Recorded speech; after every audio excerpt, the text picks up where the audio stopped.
Welcome to our channel scholar portal. তো বন্ধুরা, গতকাল আমরা আমাদের গ্রুপে ভিএসও লেয়ার 3 এর উপরে ম্যাথামেটিক্সের উপরে একটা মক টেস্ট অর্গানাইজ করা হয়।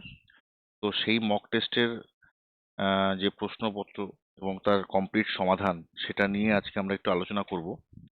তো এর আগে আমরা ফিজিক্যাল সায়েন্সের উপরে একটা মক টেস্ট নিয়েছিলাম। ওকে, তো তোমরা অবশ্যই কিন্তু প্রশ্নগুলো ভালোভাবে দেখবে এবং কেউ কিন্তু ভিডিওটা স্কিপ করবে না। চ্যানেলে যদি নতুন থাকো অবশ্যই সাবস্ক্রাইব করে নেবে এবং হাইপ অপশনটার থেকে হাইপ দিয়ে দেবে, ঠিক আছে?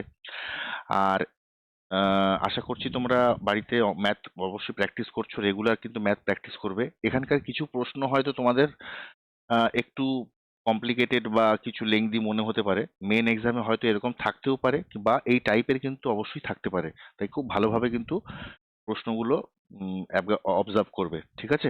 চলো শুরু করা যাক। দেখো, প্রথম প্রশ্নে বলা হয়েছে দুজন সাইকেল আরোহী কে কিলোমিটার দূরে রয়েছে এবং তারা একই সময় কিন্তু যাত্রা শুরু করে। যদি একই দিকে যায় তাহলে তারা আর ঘন্টায় মিলিত হবে, কিন্তু বিপরীত দিকে গেলে তারা টি ঘন্টায় একে অপরকে অতিক্রম করবে। তাহলে দ্রুতগামী সাইকেল আরোহীর গতির সাথে ধীরগামী যে সাইকেল আরোহীর গতির অনুপাত কত সেটা বের করতে হবে। তো দেখো, ধরা যাক দ্রুতগামী সাইকেল আরোহীর গতি হলো S1 এবং ধীরগামী সাইকেল আরোহীর গতি হলো S2। তা তাদের মধ্যে দূরত্ব কে কিলোমিটার। এখন একই দিকে যদি যাত্রা করে তাহলে আমরা জানি যে আমাদের আপেক্ষিক গতির কনসেপ্টটা আসবে। সেই ক্ষেত্রে আমাদের আপেক্ষিক গতিটা কত হবে? S1 minus S2। এবং এই দূরত্ব অতিক্রম করতে যেহেতু আর ঘন্টা লাগে, তার মানে এই যে গতি, আমরা জানি গতিবেগ ইকুয়াল টু দূরত্ব বাই সময়।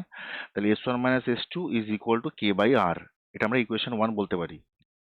এবার দেখো, বিপরীত দিকে যখন যাত্রা যাত্রা করবে সেই ক্ষেত্রে আপেক্ষিক গতি কত হবে বা relative velocity S1 plus S2 হবে এবং তারা টি ঘন্টায় একে অপরকে অতিক্রম করছে। সেই ক্ষেত্রে S1 প্লাস S2 হচ্ছে কে বাই টি হচ্ছে। এটা ইকুয়েশন নাম্বার 2 বলতে পারো। এবার এই দুটো গতি অনুপাতটা চেয়েছে, তাহলে কি হলো আমাদের আর বাই টি। এবার বজ্র গুণন করে নাও, করলে পরে তোমরা পাবে S1 by S2 equal to R plus T by R minus T. এটাই হচ্ছে উত্তর, ঠিক আছে? নেক্সট দেখো, দুটি পরস্পর ছেদি লম্ব আয়তক্ষেত্রের দ্বারা গঠিত ছায়াযুক্ত অঞ্চলের ক্ষেত্রফল বর্গ এককে কত? এই যে ছবিটা দেওয়া আছে এখানে, যে ব্ল্যাক কালারের যে শেডেড পোর্শনটা দেখতে পাচ্ছ সেটা হচ্ছে আমার ছায়াযুক্ত অঞ্চল।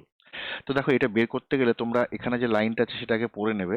বেসিক্যালি কি হচ্ছে, আমাদের এখানে দুটো আয়তক্ষেত্র আছে, একটা হচ্ছে হরাইজন্টাল, একটা ভার্টিক্যাল, অনুভূমিক এবং উলম্ব। তো প্রথমে আমাকে তাহলে কি করতে হবে, অনুভূমিক যে আয়তক্ষেত্রটা আছে রেক্ট্যাঙ্গেলটা তার ক্ষেত্রফলটা বের করলে, তারপর উলম্ব যে আয়তক্ষেত্রটা আছে এটা, সেটার ক্ষেত্রফলটা বের করলে, এইবার উম, তারা পরস্পরকে যেহেতু একটা ছেদ করেছে, তাহলে এই যে ছেদ পোর্শন যেটা আছে, অর্থাৎ ইন্টারসেক্ট করেছে, যে এই ছেদ পোর্শনের কিন্তু ক্ষেত্রফলটা বাদ দিতে হবে। এবার অলরেডি তুমি একবার যখন করেছো, অলরেডি তুমি একটা ক্ষেত্রফল অলরেডি নিয়ে নিয়েছো, তাহলে বাকি আর একটা ক্ষেত্রফল কিন্তু বাদ দিতে হবে, ঠিক আছে? সেই জন্য দেখো, তাহলে অনুভূমিক আয়তক্ষেত্রের ক্ষেত্রফল বের করলে, উলম্ব আয়তক্ষেত্রের ক্ষেত্রফল বের করলে, ছেদ অংশের ক্ষেত্রফলটা তুমি বের করে ফেলেছো 6 বর্গ একক, ঠিক আছে? তাহলে ছায়াযুক্ত যে অঞ্চলটা সেটার ক্ষেত্রফল কত হবে? অনুভূমিক আয়তক্ষেত্রের ক্ষেত্রফল প্লাস উলম্ব আয়তক্ষেত্রের ক্ষেত্রফল মাইনাস ছেদ অংশের ক্ষেত্রফল। এটা করলে উত্তর হবে কত? 38 বর্গ একক, ঠিক আছে? করে নেবে এটা। আচ্ছা, নেক্সট প্রশ্ন দেখো, পি প্লাস কিউ প্লাস আর প্লাস এস এর মান নির্ণয় করতে বলেছে, যেখানে তিনটে কন্ডিশন দেওয়া আছে। ফার্স্ট হচ্ছে পি এক্স মাইনাস 4 এবং এক্স প্লাস 3 হলো এই সমীকরণের উৎপাদক, x minus 5 q x plus 3 হলো এই সমীকরণের উৎপাদক, আর এক্স মাইনাস 3 এবং এস এক্স মাইনাস 3 হলো এই সমীকরণের উৎপাদক। তাহলে পি প্লাস কিউ প্লাস আর প্লাস এস কত হবে? দেখো, যে কোনো সমীকরণের যখন আমরা একটা উৎপাদক বের করি, ঠিক আছে, একটা রাশি উৎপাদক যখন বের করছি, উৎপাদক মানে হচ্ছে, ফর এক্সাম্পল যদি প্রথমটা যদি আমি ধরি, তার মানে এই রাশিটা ইনটু এই রাশিটা করলে আমার এই রাশিটা আসা উচিত, তাই তো? তাহলে আমরা সেভাবে তিনটের ক্ষেত্রে আমরা আলাদা আলাদাভাবে বের করব। তাহলে দেখো, প্রথমে পি এর জন্য P x minus 4 into x plus 3 হলো এটা। এই সমীকরণ থেকে এক্স স্কোয়ারের সহগটা তুলনা করো, করলে পি ইকুয়াল টু কি পাবে? 3। কিউ এর জন্য কি পাবে? X minus 5 into q x plus 3 হচ্ছে এই সমীকরণটা দেওয়া আছে। তাহলে এক্স স্কোয়ারের সহগ তুলনা করলে কিউ ইকুয়াল টু 2 পাবে। এবং আর এবং এস এর জন্য কি হবে? এই দুটো গুণ করছো, করলে তুমি এটা পাচ্ছ। এই সমীকরণ থেকে এবার এক্স এর সহগটা তুলনা করো, করলে -3 × r+s ইজ ইকুয়াল টু -18। এখান থেকে r+s ইকুয়াল টু 6 পেয়ে গেলে, তো r+s পেয়েছো, p পেয়েছো, q পেয়েছো, যোগ করলে উত্তর হবে 11। এটি হচ্ছে আনসার। ঠিক আছে, নেক্সট দেখো, যদি a+1/a তার হোল স্কোয়ার ইকুয়াল টু 3 হয়, তবে a⁴ প্লাস 1/a⁴ এর মান কত? দেখো বন্ধুরা, এখানে যে প্রশ্নগুলো তোমরা দেখছো, এখানে আমি বিভিন্ন টাইপের প্রশ্নগুলোকে অ্যারেঞ্জ করার চেষ্টা করেছি। তোমাদের ভিডিওটা করার উদ্দেশ্য হচ্ছে এখান থেকে কনসেপ্টটা নেওয়া, এবং এই ধরনের প্রশ্ন গুলো তোমরা, সেটা এনএসও হতে পারে বা আরএমও হতে পারে, বা অন্য যে কোনো ন্যাশনাল লেভেলের কোনো অলিম্পিয়াডের যদি তোমাদের কাছে বই থেকে থাকে, তাহলে সেখান থেকে যদি এই ধরনের অঙ্ক পাও, অবশ্যই কেসি নাগের অঙ্ক বইটা তো করতেই হবে, সাথে এইগুলো যদি পাও তোমরা কিন্তু অবশ্যই প্র্যাকটিস করবে। ঠিক আছে, এই প্র্যাকটিসগুলোর জন্যই কিন্তু ভিডিওগুলো করছি, যাতে তোমাদের মেন পরীক্ষায় তোমরা 10টা প্রশ্নই কারেক্ট করতে পারো। এটা তোমাদের মেন টার্গেট থাকা উচিত। ঠিক আছে, কারণ আমি বারবার বলেছি, ম্যাথমেটিক্স আর লাইফ সায়েন্স কিন্তু তোমাকে অবশ্যই কিন্তু চেষ্টা করতে হবে যে আমাদের 100% যাতে আমরা আনসার করতে পারি, এটাই তোমার টার্গেট হওয়া উচিত। ওকে, যাই হোক, এবার দেখো, এই রাশিটিকে সরল করব। a+1/a তার মানে কি √3। এখানে উভয় পক্ষকে প্রথমে কি করো, ঘন করে দাও। ঘন করলে তুমি যেটা পাবে, এই পোর্শনটা দেখো, এখান থেকে a³ + 1/a³ ইকুয়াল টু 0 পাচ্ছ।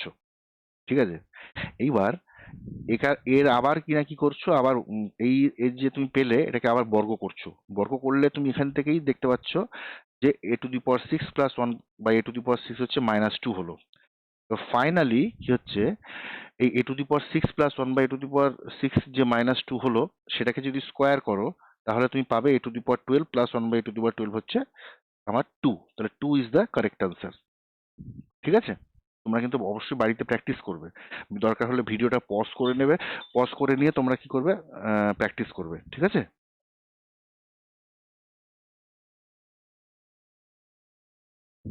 আচ্ছা নেক্সট দেখো, তোমাদের খুব ইন্টারেস্টিং একটা প্রশ্ন আছে। অনিতা তার জন্মদিনের পার্টিতে মেয়েদের মধ্যে প্যাকেট থেকে চকলেট বিতরণ করছিল। পার্টির আগে সে নিজে 5টা চকলেট খেলো এবং তার এক বন্ধুকে 3টে চকলেট দিয়েছে। ঠিক আছে, এবার পার্টিতে মোট 8জন মেয়ে এসেছিল। প্রথম মেয়েটি একটা, দ্বিতীয় মেয়েটি 3টে, তৃতীয় মেয়েটি 5টা, এইভাবে চকলেট নিয়েছে এবং এভাবেই চলতে থাকলো। তাহলে শেষ মেয়েটি তার চকলেট নেওয়ার পর প্যাকেটটি কিন্তু খালি হয়ে যায়। তাহলে প্রথমে প্যাকেটে কতগুলো চকলেট ছিল? প্রশ্নগুলো কিন্তু ভালো করে বুঝতে হবে। ঠিক আছে, দেখো, জন্মদিনের পার্টিতে চকলেট বিতরণ করছে। পার্টি শুরু হওয়ার আগে অনিতা কি করেছে, প্রথমে নিজে 5টা চকলেট এবং তার বন্ধুকে 3টে চকলেট কিন্তু দিয়ে দিয়েছে। ওকে, তার মানে এই যে 8টা চকলেট অবশ্যই কিন্তু আগে উম, শেষ হয়েছে। ওকে, নেক্সট, এবার পার্টিতে বলা হচ্ছে 8জন মেয়ে এসছে। প্রথম মেয়েটি একটা, দ্বিতীয় মেয়েটি 3টে, তৃতীয় মেয়েটি 5টা, এইভাবে করে চকলেট নেওয়া শুরু করেছে। এবং শেষ মেয়েটি যে চকলেট নিয়েছে, সেটা নেওয়ার পর কিন্তু প্যাকেটটি খালি হয়ে গেছে। তাহলে প্রশ্ন হচ্ছে, প্রথমে প্যাকেটে কতগুলো চকলেট ছিল? এই প্রশ্নটা করতে গেলে দেখো, প্রথমে দেখো, মোট 8জন যে মেয়ে ছিল, তারা 1, 3, 5 এভাবে করে বিজোড় সংখ্যক চকলেট নিয়েছিল। প্রথম মেয়েটি একটি, দ্বিতীয় মেয়েটি 3টি, তৃতীয় মেয়েটি 5টা, এভাবে। তাহলে অষ্টম মেয়েটি কতগুলো চকলেট নিয়েছে? 2 × 8 - 1, তাই তো? 2 × 8 - 1 অর্থাৎ 15টি চকলেট কিন্তু নিয়েছে, তাই তো? এবার মেয়েদের নেওয়া মোট চকলেটের সংখ্যা তাহলে কি হচ্ছে, তাহলে 1 + 3 + 5 এরকম করে দেখো 15 পর্যন্ত আমরা যেতে হবে। এবার তার মানে এটা আমরা দেখো আইদার অ্যারিথমেটিক প্রোগ্রেশন বা এপি দিয়েও কিন্তু অঙ্কটা করতে পারি, কিন্তু তোমাদের এটা এখন সিলেবাসে নেই। তাই তোমরা এটাকে এইভাবেই করো যে 8টি বিজোড় সংখ্যার যোগফল, আমরা 8 স্কোয়ার অর্থাৎ 64টি হলো। ওকে, এবার দেখো, পার্টির আগে ব্যবহৃত চকলেট কটা? 5টা, 3টা, 8টা খরচ হয়ে গেছে। তাহলে প্রথম প্যাকেটে কতগুলো ছিল? 64টা প্লাস 8 মানে 72টি চকলেট তোমার ছিল। ঠিক আছে, আচ্ছা নেক্সট দেখো, একটা জ্যামিতির অঙ্ক আছে। এবিসিডি একটা সামান্তরিক, যা চিত্রে দেখানো হয়েছে। এবি বলেছে 2AD, মানে এই যে এবিটা, এটাকে বলা হয়েছে তোমার এবি হচ্ছে 2AD, এবিটা হচ্ছে 2AD। ঠিক আছে, এবং পি এবি এর মধ্যবিন্দু, এই পি বিন্দুটা এবি এর মধ্যবিন্দু। তাহলে অ্যাঙ্গেল সিপিডি, অর্থাৎ এই অ্যাঙ্গেলটার মানটা বের করতে বলা হয়েছে। দেখো, এটা করতে গেলে পি হলো এবি এর মধ্যবিন্দু, তাহলে আমরা কি জানি, এপি ইকুয়াল টু তোমার হচ্ছে PB, as per the question, তাই তো? আচ্ছা, এবার এটাকে আমরা বলতে পারি এবি বাই টু ও বলতে পারি, ঠিক আছে। এবার দেখো বলা হয়েছে যেহেতু এবি ইকুয়াল টু এডি, তাহলে এবি তো টু এডি বলা আছে, তার মানে বলতে পারি এপি ইকুয়াল টু এডি, অর্থাৎ এপি, এই এপি এটা ইকুয়াল টু কি হচ্ছে এডি, ঠিক আছে, শর্ত অনুসারে। আবার এবিসিডি সামান্তরিক হয় এডি, যেহেতু এবিসিডি সামান্তরিক তার মানে কি এডি ইকুয়াল টু তো বিসি, তাই তো। দেখো এডি ইকুয়াল টু কি হচ্ছে বিসি, তাহলে আমরা বলতে পারি AP equal to AD, AP equal to AD equal to BC. এই পর্যন্ত ক্লিয়ার। এবার এপি ইকুয়াল টু এডি হওয়ায়, এ দেখো এপি ইকুয়াল টু এডি হওয়ায় এই যে ত্রিভুজটা আছে, অর্থাৎ ত্রিভুজ এ পি ডি, এটা নিশ্চয়ই একটা সমদ্বিবাহু ত্রিভুজ। এই সমদ্বিবাহু ত্রিভুজের তার মানে কি হচ্ছে, এই সমদ্বিবাহু ত্রিভুজ হচ্ছে, তাহলে সমদ্বিবাহু ত্রিভুজের আমরা জানি যে বিপরীত যে দুটো কোণ আমাদের কি হবে, সমান হবে, তাই তো। আচ্ছা, মানে বিপরীত কোণগুলো কি হবে, সমান হবে। একইভাবে আবার পিবি ইকুয়াল টু পিসি হওয়ায় ত্রিভুজ বিপিসিও একটা সমদ্বিবাহু ত্রিভুজ, মানে পিবি ইকুয়াল টু যে বিসি হওয়ায় ত্রিভুজ পিবিসিও কি হচ্ছে একটা সমদ্বিবাহু ত্রিভুজ, মানে বিপিসি সমদ্বিবাহু ত্রিভুজ। আচ্ছা, এবার সামান্তরিকের পাশাপাশি দুটি কোণের সমষ্টি তো 180 ডিগ্রি, এপিডি আর বিপিসি। এপিডি, তাহলে দেখো এই যে এপিডি আর বিপিসি, এইটা আমরা কি জানি, এই যে সরলরেখাটা রয়েছে এই সরলরেখার উপরে আমার এইটা যদি বের করতে হয় আমরা কি জানি, এটা প্লাস এই অ্যাঙ্গেলটা প্লাস যে এই অ্যাঙ্গেলটা, এই তিনটে অ্যাঙ্গেলের যোগফল কি হবে আমার 180 ডিগ্রি আসবে, তাই তো। ঠিক আছে, তাহলে তাহলে দেখো যেহেতু এ পি এবং বি একই সরলরেখা অবস্থিত, তাহলে এপিডি সিপিডি প্লাস বিপিসি হচ্ছে 180 ডিগ্রি, তাহলে 90 plus angle CPD equal to 180 degree, অর্থাৎ 90 প্লাস অ্যাঙ্গেল সিপিডি, অর্থাৎ এই অ্যাঙ্গেলটা ইকুয়াল টু কত হচ্ছে আমাদের 180 ডিগ্রি। তো এখান থেকে তুমি সিপিডি পেয়ে যাবে হলো 90 ডিগ্রি। ওকে, সুতরাং সিপিডি অ্যাঙ্গেলের পরিমাপ হলো 90 ডিগ্রি। অঙ্কটাকে তোমরা অন্যভাবে আরেকভাবেও করতে পারো। দেখো এই যে ত্রিভুজটা এ পি ডি আছে, এর আমরা দেখলাম যে এই বাহুটা আর এই বাহুটা সমান, তার মানে এই যে অ্যাঙ্গেলটা আর এই অ্যাঙ্গেলটা কি হবে, সমান। এবার ত্রিভুজের তিনটি কোণের সমষ্টি 180 ডিগ্রি, তাহলে এই অ্যাঙ্গেলটাকে আমরা বলতে পারি 180 ডিগ্রি মাইনাস এটা প্লাস এটা, মানে 180 ডিগ্রি মাইনাস 2 ইন্টু এই অ্যাঙ্গেলটা। সিমিলারলি এই অ্যাঙ্গেলটাকে বলতে পারি 180 ডিগ্রি মাইনাস 2 ইন্টু এই অ্যাঙ্গেলটা, ঠিক আছে। এবার সামান্তরিকের এই অ্যাঙ্গেল, এই এই অ্যাঙ্গেলটা আর অ্যাঙ্গেল এটা, এটা এ প্লাস বি তো 180 ডিগ্রি হয়, তাই তো। তাহলে সেইখান থেকে তুমি যেটা পাবে angle APD plus angle BPC, এটা পেয়ে যাবে তোমরা 90 ডিগ্রি পাবে। যদি এটা 90 ডিগ্রি পাও আমরা জানি তাহলে এই অ্যাঙ্গেলটা কত হবে, অবশ্যই 90 ডিগ্রি হবে, কারণ এই সরলরেখার উপরে আমি জানি যে এই ওভারঅল অ্যাঙ্গেলটা হচ্ছে 180 ডিগ্রি। তুমি এটা পেয়ে গেছো, এটা আর এটা পেয়ে গেছো, তাহলে অ্যাঙ্গেল সিপিডি কত হবে, 90 ডিগ্রি হবে, অর্থাৎ এই অ্যাঙ্গেলটা হয়ে যাবে আমাদের 90 ডিগ্রি। ঠিক আছে, ওকে। নেক্সট দেখো আরেকটা জ্যামিতি আছে, এবিসিডি একটা সামান্তরিক, তাহলে এক্স ওয়াই এবং জেড এর মান বের করতে হবে, খুব ইন্টারেস্টিং। তো এক্ষেত্রে কি আছে দেখো, তোমরা সলিউশনটা দেখে নিও, আমি জাস্ট একটু বলে দিচ্ছি। এখানে বিসিই 40 ডিগ্রি দেওয়া আছে, ওকে, বিসিই 40 ডিগ্রি দেওয়া আছে। আবার দেখো এই এই যে অ্যাঙ্গেলটা এটা তো 90 ডিগ্রি, তা 90 আর 40 হচ্ছে 130, অবশ্যই এক্সটা কত হচ্ছে 50 ডিগ্রি। আবার সামান্তরিকের বিপরীত কোণগুলো সমান হবে, তাহলে এক্স যদি 50 ডিগ্রি হয় জেডও কত হবে, 50 ডিগ্রি হবে। এক্স আর জেড পেয়ে গেলে এবার তোমাকে ওয়াইটা বের করতে হবে।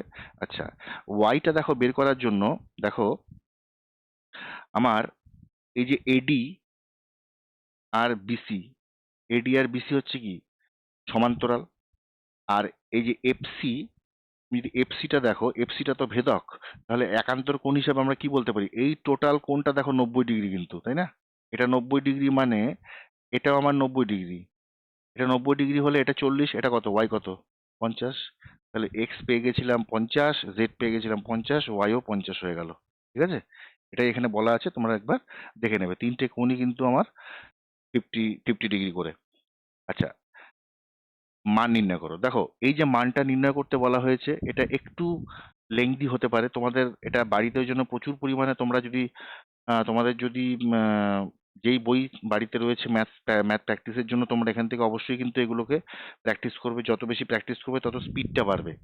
তো অঙ্কটাতে প্রথম একটা পোর্শন আছে, দ্বিতীয় একটা পোর্শন আছে, থার্ড একটা পোর্শন আছে। আমি ইন্ডিভিজুয়ালি দেখো প্রত্যেকটা পদকে কিন্তু আলাদাভাবে করবে। তো এখান থেকে তুমি পাচ্ছ √7 প্লাস √5/2। এখান থেকে তুমি পাচ্ছ √5 প্লাস √3/2। আর দেখো এখান থেকে কি পাচ্ছ, √7 মাইনাস √3/2। এবার তিনটেকে তুমি কি করছো, যোগে বসাচ্ছ। যোগে বসালে কমন যদি তুমি করো তাহলে উত্তর হয়ে যাবে, সব দেখো জিরো হয়ে যাবে, সব কেটে যাবে। মাইনাস √7 প্লাস √7, তারপর মাইনাস √5 প্লাস √5, এগুলো সব কেটে গিয়ে কি হচ্ছে, জিরো হবে। তো আনসার হচ্ছে আমাদের জিরো হবে। ঠিক আছে, এই ধরনের অঙ্কগুলো কিন্তু অবশ্যই খুব ইম্পর্টেন্ট অঙ্ক, আসতেই পারে কিন্তু। ঠিক আছে, আচ্ছা নেক্সট দেখো, তিনটি ক্লাস এক্স, ওয়াই এবং জেড অ্যালজেব্রা টেস্ট দিল। ক্লাস এক্স এর গড় নাম্বার 83, ক্লাস ওয়াই এর গড় নাম্বার 76, আর ক্লাস জেড এর গড় নাম্বার হলো 85। আচ্ছা, ক্লাস এক্স এবং ওয়াই যদি গড় নেওয়া হয় তাহলে 79 পাওয়া যায়। আর ক্লাস ওয়াই এবং জেড এর যদি গড় নেওয়া হয় তাহলে পাওয়া যায় গড় নাম্বার 81। তাহলে বলেছে এক্স, ওয়াই ও জেড এর তিনজনকে যদি গড় নেওয়া হয় তাহলে কত হবে। ওকে, ইন্টারেস্টিং অঙ্ক। দেখো এক্স, ওয়াই, জেড এর ছাত্র সংখ্যা ধরে নাও এনএক্স, এনওয়াই এবং এনজেড। তাহলে প্রথমত দেখো, আমরা ক্লাস এক্স আর ওয়াই কে যদি কনসিডার করি, এই ছাত্রের অনুপাতটা বের করতে হবে।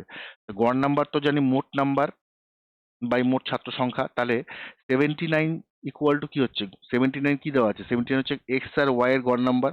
তাহলে 79 is equal to 83 n x, মোট টোটাল সংখ্যা এক্স ক্লাসের 83 n x plus 76 n y by n x plus n y. এখান থেকে n x is to n ওয়াইটা বের করে নাও 3:4। সিমিলারলি ওয়াই আর জেডটাকে যদি কনসিডার করো, N Y is to N Z 4:5। এই দুটো অনুপাত থেকে তাহলে N x is to N X, N Y is to N জেডটা বের করে নাও 3:4:5। ঠিক আছে, এবার তাহলে তিনটি ক্লাসে তাহলে সম্মিলিত গড় কত, প্রত্যেকটা বসিয়ে দাও, বসিয়ে তোমরা যেটা পাবে 81.5 পাবে। তাহলে তিনটি ক্লাসের সম্মিলিত গড় নম্বর 81.5। আচ্ছা, এই প্রসঙ্গে আমি বলে দিই, প্রত্যেকটা প্রশ্নের যখন উত্তরের লাস্টে কিন্তু একটা ওয়ান লাইনার, সুতরাং বা অতএব এটা হচ্ছে আমাদের উত্তর, এইভাবে কিন্তু দিয়ে দেওয়াটা ভালো যদি তোমরা জায়গা পাও তো। ঠিক আছে, তোমরা জায়গা স্পেস হিসাবে এভাবে কিন্তু লিখবে। মানে মেন কথাটা হলো তোমাদের আনসারটা কম্প্যাক্ট হতে হবে তোমরা, এবং কোনো কিছু ইম্পর্টেন্ট কোনো পয়েন্টস বা কিছু সেকশন বাদ দেওয়া চলবে না। ঠিক আছে, আচ্ছা নেক্সট অঙ্ক দেখো, দুটি ট্রেন পি ও কিউ এর দৈর্ঘ্য যথাক্রমে 125 মিটার এবং 100 মিটার। তারা সমান্তরাল লাইনে বিপরীত দিকে চলছে, বিপরীত দিকে চলছে। ঠিক আছে, এবার বিপরীত দিকে চলছে, ট্রেন কিউ এর গতি ট্রেন পি এর গতির কিন্তু 3 গুণ বলা আছে। তাহলে ট্রেন দুটি একে অপরকে অতিক্রম করতে বলেছে 4 সেকেন্ড সময় নেয়, তাহলে প্রতিটি ট্রেনের গতিবেগটা বের করতে বলেছে। ঠিক আছে, প্রশ্নটা ভালো করে পড়ে নেবে। তো দেখো এখানে ট্রেন, ধরি ট্রেন পি এর গতিবেগ এক্স মিটার পার সেকেন্ড, তাহলে কিউ এর গতিবেগটা 3x মিটার পার সেকেন্ড হলো। এবার যেহেতু একে অপরকে অতিক্রম করার জন্য মোট দূরত্ব অতিক্রম করবে, যা সেটা হচ্ছে কত হবে, তাদের দৈর্ঘ্যের যোগফল হবে। তাহলে টোটাল দৈর্ঘ্য কত, 225 মিটার। এবার আপেক্ষিক গতিবেগ, যেহেতু তারা কি করেছে দেখো, বিপরীত দিকে চলেছে, তার মানে আপেক্ষিক গতিবেগ কত হচ্ছে 4x মিটার। তাহলে প্রশ্নানুসারে আমরা যে দূরত্ব ইকুয়াল টু গতিবেগ ইন্টু সময়, এই ধরনের ফর্মুলাগুলো আগে কিন্তু লিখে নেবে। যখন আনসারটা করবে তখন কিন্তু লিখে নেবে যে আমরা জানি দূরত্ব ইকুয়াল টু বেগ ইন্টু সময়। তাহলে 225 ইজ ইকুয়াল টু এটা, তাহলে এক্স ইকুয়াল টু কত, 14.06। তাহলে ট্রেন পি এর গতিবেগ 14.06, তোমরা ডেসিমালের পরে 2 ঘর নিতে পারো। এবং ট্রেন কিউ এর গতিবেগ হচ্ছে 3 × 14.06 মানে 42.18। ঠিক আছে, বা 42.19 হোয়াট এভার। তো এই হচ্ছে তোমাদের আনসার ছিল। তো এই হলো টোটাল 10টা অঙ্ক। তোমাদের 10টা অঙ্কই থাকবে, একটা কমপ্লিট সেট আমি তোমাদেরকে বলে দিলাম। এবং এই ধরনের প্রশ্ন, এগুলো স্ট্যান্ডার্ড প্রশ্ন লেয়ার 3 এর জন্য তোমাদের, তোমরা প্র্যাকটিসের জন্য আমি দিলাম। তোমরা অবশ্যই ভিডিওটা পজ করে প্রথমে নিজেরা করবে, তারপর আনসারের সাথে মেলাবে। ওকে, তো ভিডিওটা স্কিপ না করে কমপ্লিটলি দেখবে। আর চ্যানেলটা যদি এখনো পর্যন্ত সাবস্ক্রাইব না করে থাকো, অবশ্যই তোমরা সাবস্ক্রাইব করবে এবং এইভাবেই আমাদের পাশে থাকবে। ওকে, তোমাদের জন্য অনেক শুভকামনা। তোমাদের পরীক্ষার আর মাত্র 6 দিন বাকি আছে। খুব ভালোভাবে প্রিপেয়ার করো, নিজেকে টার্গেট, নিজের মধ্যে একটা টার্গেট রাখো, নিজে জেদ করো যে হ্যাঁ আমাকে পেতেই হবে। ঠিক আছে, চলো এই বলে আজকের ভিডিওটা শেষ করছি। দেখা হবে আবার পরবর্তী ভিডিওতে। Thank you.